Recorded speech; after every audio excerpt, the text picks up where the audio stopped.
പോയതിന്റെ പേരില് എനിക്കും എന്റെ ആങ്ങളയ്ക്കും ഇവിടെ ജീവിക്കാൻ പറ്റാത്ത അവസ്ഥയായി പോയല്ലോടാ മോനെ. ഓ, ഞങ്ങൾ ഈ കാണുന്ന വീട് സ്ഥലം ഒക്കെ വിറ്റിട്ട് ഇനിയിപ്പൊ ജീവിക്കാനായി മറ്റെവിടേക്കെങ്കിലും പോണ്ടി വരുമോ? രാജീവ് സാറേ, ഇത് ശാലിനിയാ, കളക്ടർ ശാലിനി വിഷ്ണു.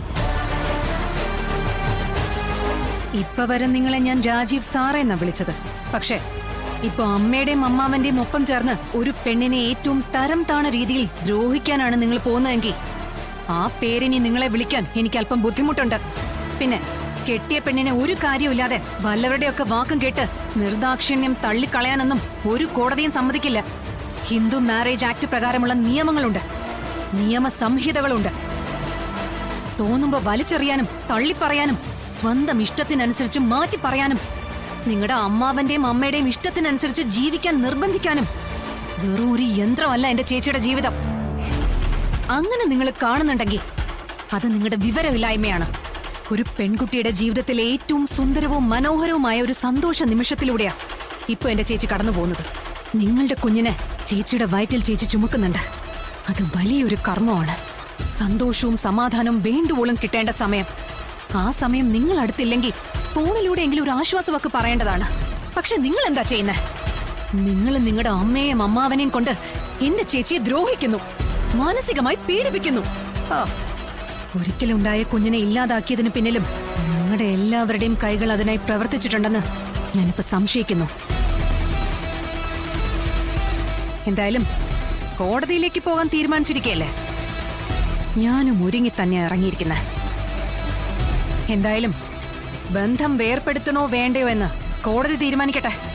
ഒരു സ്ത്രീയുടെ സമ്മതമില്ലാതെ ഗർഭം അലസിപ്പിക്കുന്നത് അല്ലെങ്കിൽ അതിന് കൂട്ടുനിൽക്കുന്നത് 10 വർഷം അകത്ത് കിടക്കേണ്ട കുറ്റമാണ്. വകുപ്പ് 90. അമ്മയും അമ്മാവനും മകനും ഒക്കെ അകത്ത് പോവേണ്ടി വരും. ആലോചിച്ച് തീരുമാനിക്കേ.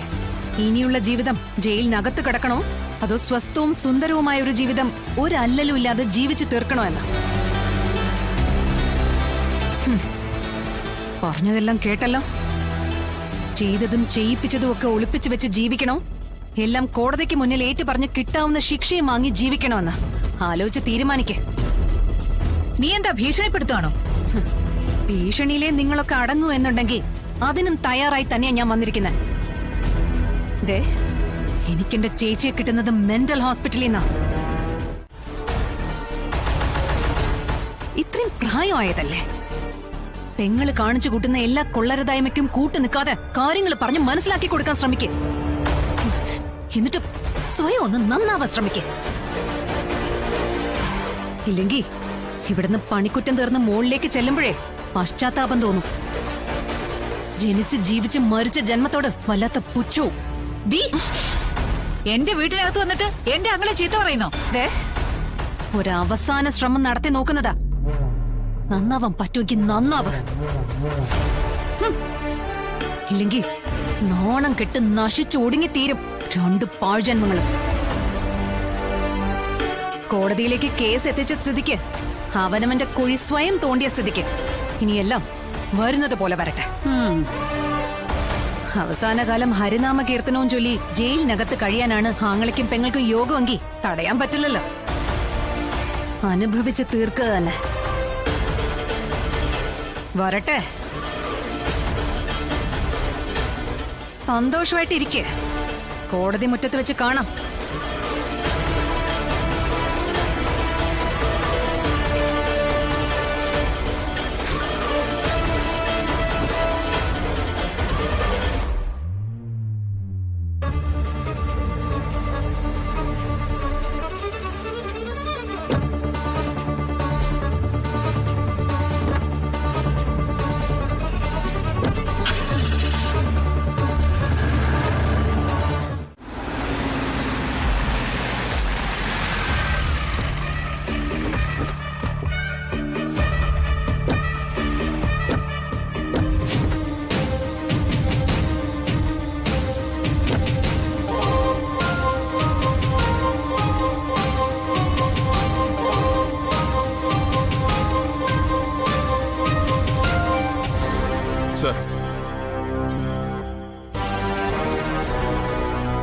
എല്ലാ ആൾക്കാരെയും എല്ലാ കാലത്തേക്കും പറ്റിക്കാൻ പറ്റില്ലല്ലോ.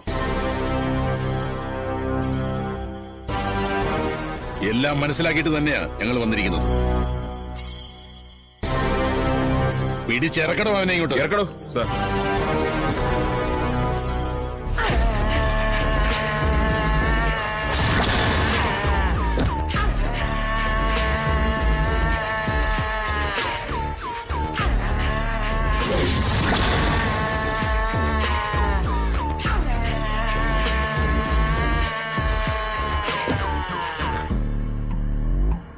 ഇവനെല്ലാം പറഞ്ഞു.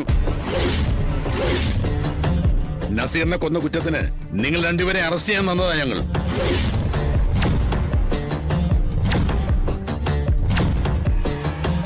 ഞങ്ങളോട് സഹകരിക്കണം. സാർ, ഇവൻ കള്ളമാണ് പറയുന്നത്. ഞങ്ങൾക്ക് ആ മരണമായിട്ട് യാതൊരു ബന്ധവുമില്ല. സാർ, ഞങ്ങൾ നിരപരാധികളാ. എല്ലാ തെളിവുകളും നിങ്ങൾക്കെതിരാണ്. വേലായുധനെല്ലാം ഏറ്റു പറഞ്ഞു കഴിഞ്ഞു.